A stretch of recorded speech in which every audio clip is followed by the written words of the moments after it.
သမ္မတဗလာဒီမာပူတင်ရဲ့စံအိမ်တော်ကိုဂျုံးနေနဲ့တိုက်ခိုက်ဖို့ယူကရိန်းကကြိုးပမ်းခဲ့တာဟာ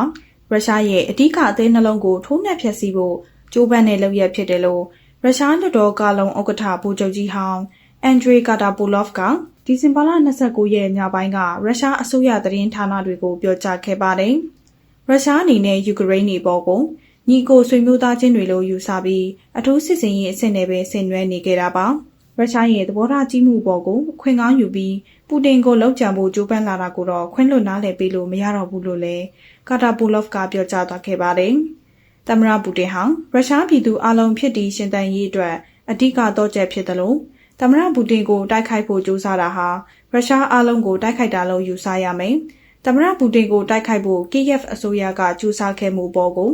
ပြည်သူအလုံးကခွင့်လွှတ်ပေးနိုင်တော့မှာမဟုတ်ဘူးလို့ရုရှားလွှတ်တော်ဥက္ကဋ္ဌဗိုလိုဒင်ကပြောကြားခဲ့ပါတယ်။